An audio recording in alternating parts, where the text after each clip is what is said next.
Comment perdre 6,9 kilos en seulement 3 jours sans même ruiner tes performances? Je m'appelle Raphaël, je suis diététicien nutritionniste diplômé d'État spécialisé dans les sports de combat et j'aide mes combattants à réussir leur pesée tout en étant au top sur le ring niveau performance. Et aujourd'hui, je me suis dit que c'était intéressant de parler d'un cas pratique que j'ai eu avec un de mes boxeurs qui s'appelle Pierre et comment est-ce qu'on a fait pour lui faire perdre 6,9 kilos en seulement 3 jours pour qu'il puisse réussir sa pesée. Et si toi aussi tu veux ton protocole de cutting pour réussir ta pesée, eh bien je t'invite à cliquer sur le premier lien dans la description de la vidéo pour qu'on en appelle gratuitement ensemble et que je te donne la stratégie à mettre en place.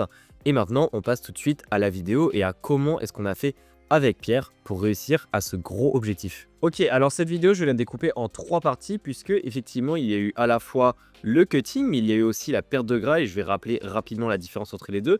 Et il y a eu évidemment la récupération que je vais quand même un petit peu parler et qui se passe après la pesée, mais qui est primordiale pour être à fond sur le ring. Déjà, pour un peu de contexte, Pierre est venu me contacter il y a environ 1 mois et demi et donc on avait un peu moins d'1 mois et demi pour justement le faire passer du poids avec lequel il est venu me contacter jusqu'au poids de la pesée. Et plus exactement, eh bien, on avait 6 semaines entre les deux, sauf que évidemment, on n'avait toujours pas démarré le suivi, donc il y a eu le début du suivi qui a commencé.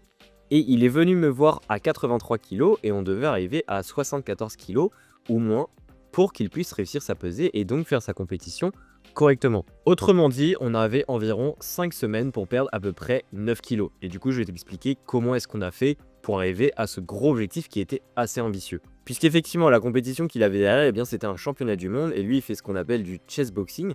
Donc, il fait de la boxe, mais c'est également avec des échecs à côté, donc c'est une discipline qui est assez nouvelle et je voulais vraiment faire atteindre son objectif à la fois de peser mais aussi qu'il puisse être à fond d'un point de vue énergie le jour du combat. Déjà ce qu'on a fait la première phase, eh bien c'est de se focaliser sur la perte de gras. J'en ai déjà parlé dans cette vidéo qui s'affiche ici, mais c'est super important de comprendre la différence entre perte de gras et un cutting. Un cutting c'est perdre de l'eau et une perte de gras c'est perdre du gras et c'est complètement différent et c'est nécessaire de faire la perte de gras avant de faire le cutting. Donc évidemment, au préalable, eh bien, pour faire cette perte de gras, j'ai dû calculer ses dépenses énergétiques, j'ai dû établir globalement où est-ce qu'il en était au niveau de son alimentation et quelles différences et quelles modifications on allait devoir mettre en place pour qu'il puisse commencer à perdre du gras. L'idée, eh bien, c'était de s'approcher des 79 kg, voire 80 kg sans justement le gras pour ensuite démarrer le cutting que je parlerai après. Donc en bref, eh bien, on devait perdre entre 3 et 4 kg de gras sur environ 3-4 semaines. Et oui, j'avais dit tout à l'heure qu'on avait 5 semaines, mais je vais t'expliquer pourquoi est-ce que durant toutes les 5 semaines, eh bien, on n'a pas focalisé seulement sur la perte de gras et pourquoi ça peut être contre-productif de faire comme ça. Donc globalement, eh bien, ce qu'on a fait pour perdre 1 kg par semaine, eh bien, c'est qu'on devait avoir un déficit d'environ 1000 calories par semaine, voire un peu plus. Donc on était entre 1000 et 1200 de déficit énergétique, à savoir qu'il avait quand même une grosse dépense d'environ 3500 à 3800 par jour. Mais eh bien, ça faisait qu'il avait quand même un gros creux dans la journée et donc ça pouvait fortement impacter l'appétit. Heureusement, on n'a pas fait les choses n'importe comment et du coup, ce qu'on a fait, eh bien, c'est qu'on a beaucoup focalisé sur les fibres. Donc un apport en fibres qui était élevé, qui tournait à plus de 40 grammes par jour. Également un apport en protéines qui était élevé, au moins 2 grammes par kilo de poids de corps par jour. Et on avait également beaucoup de volume alimentaire, on tournait entre 2,5 kg et 3 kg de volume alimentaire par jour. Petite parenthèse, je tiens à préciser que c'est un cas pratique et tout ça, ça concerne Pierre, mais ça ne veut pas dire que tu as besoin des mêmes choses que lui. Donc encore une fois, si tu veux ta stratégie à toi, eh bien clique sur le premier lien dans la description et on peut en parler ensemble. Sauf que durant justement cette perte de gras, on n'a pas seulement focalisé sur la perte de gras, on a aussi fait d'autres choses qui vont être très utiles pour justement la deuxième phase qui est le cutting. Ce qu'on a fait plus précisément, eh bien, c'est de calculer combien d'eau il buvait par jour, que ce soit durant les jours d'entraînement, mais également durant les jours off. Également la quantité précise de sel et plus exactement de sodium qu'il consommait tous les jours. Et aussi, eh bien, on avait une idée du nombre de fibres qu'il mangeait par jour, également du nombre de glucides, etc. Et tous ces paramètres-là, eh bien, on en aura besoin pour la suite qui est le cutting. Et d'ailleurs, j'ai déjà fait plein de vidéos sur les différentes stratégies que je t'expliquerai dans cette vidéo. Globalement, au niveau du ressenti, eh bien, il ressentait pas tant la faim que ça. Je dirais que la semaine la plus compliquée, eh bien, c'était la dernière semaine de la perte de gras, qui était environ 1 semaine, 2 semaines avant la pesée. Puisque oui, on a arrêté de faire la perte de gras 1 semaine avant la pesée et la raison est simple. C'est que si tu continues un déficit calorique qui est notamment dans ce cas-ci très agressif pendant très longtemps et jusqu'à ce que tu aies ta pesée, eh bien tu vas créer une fatigue qui est énorme et tu n'auras absolument pas le temps de récupérer, même si ton cutting est bien fait et même si ta stratégie de récupération est intéressante.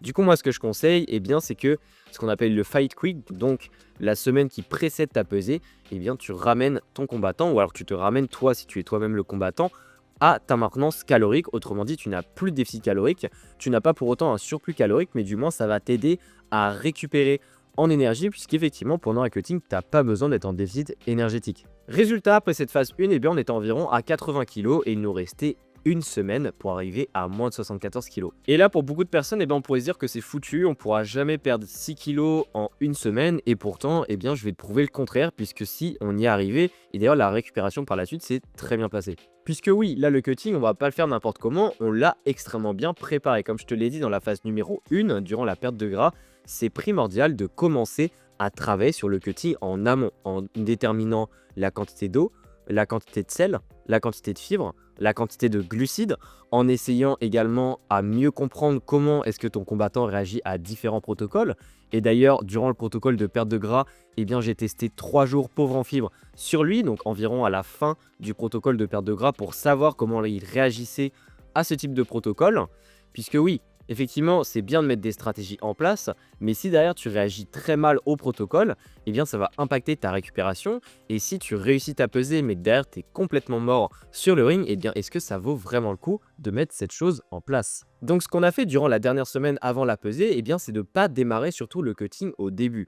La seule chose qu'on a commencé à faire, eh bien c'est de revenir en maintenance calorique comme je t'ai expliqué, mais aussi de commencer le waterloading. Et si le waterloading, tu ne sais pas ce que c'est, je t'invite à regarder la vidéo qui s'affiche par ici. Comme ça m'évite de réexpliquer tout dans cette vidéo.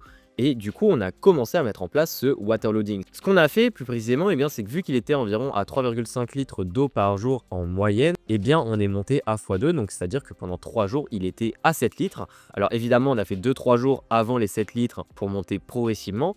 Mais du coup, le pic, eh bien, c'est qu'il était à 7 litres pendant 3 jours. Et ensuite, on a eu pendant 4 jours où il est diminué en eau cette fois-ci pour justement vider l'eau et du coup profiter de l'effet du waterloading. Donc globalement, eh bien, le début de la semaine avant le cutting en tant que tel, on est monté en maintenance, donc il a fait un regain un peu d'énergie, il avait plus de glucides, il avait de nouveau plus d'énergie à l'entraînement, après la semaine qui était un petit peu plus compliquée et qui était la dernière semaine de perte de gras. Et puis on a commencé à préparer le waterloading pour justement préparer le réel cutting qui se passe les 3 jours précédents la pesée. Et qu'est-ce qu'on a mis en place concrètement pour justement lui faire perdre le poids les 3 jours avant la pesée?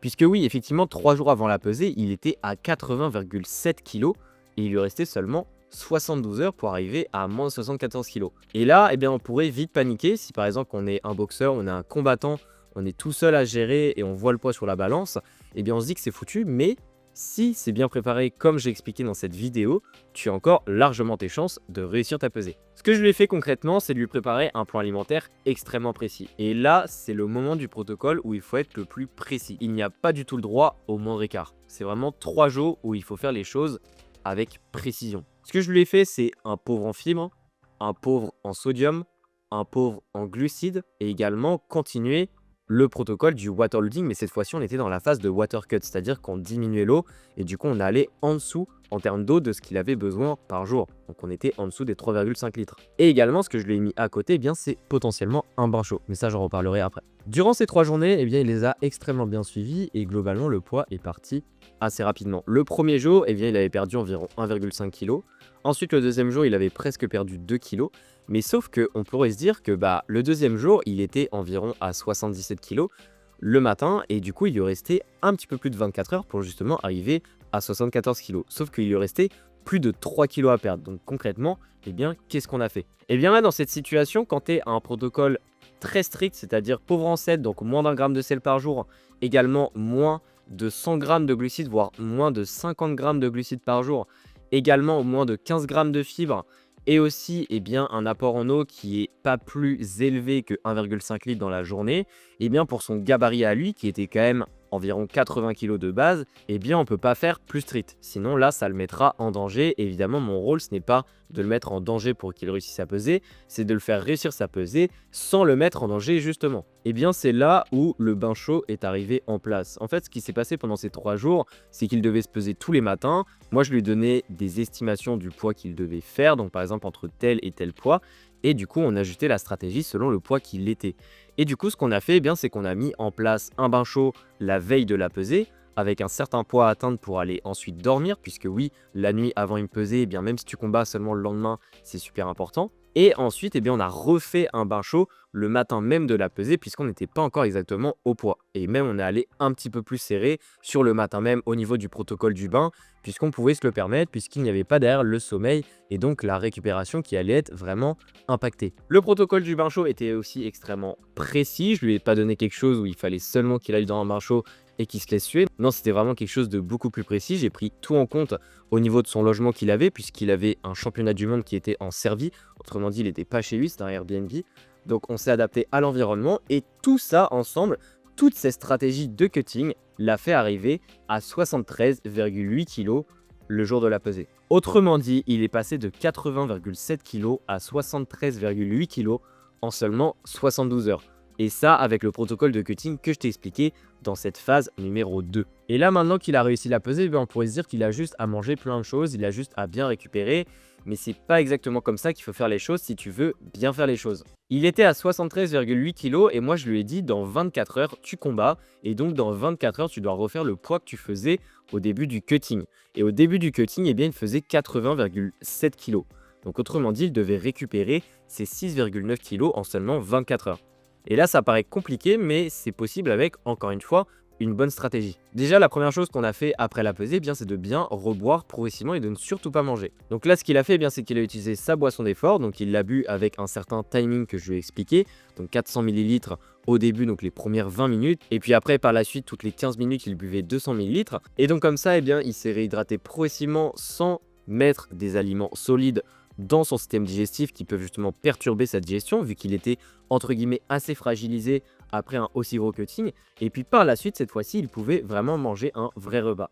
Ce que je lui ai fait, c'est des journées extrêmement riches en sel, également en glucides, mais par contre, on restait assez pauvre en lipides et en fibres pour justement alléger au maximum la digestion, puisque l'idée, c'est d'être prêt pour un combat et c'est pas d'avoir la digestion qui tourne à fond. Autrement dit, en glucides, il était à plus de 8 grammes par kilo par jour pour justement refaire le plein de glycogène, puisque pour rappel, on a fait un protocole assez strict en pauvre en glucides.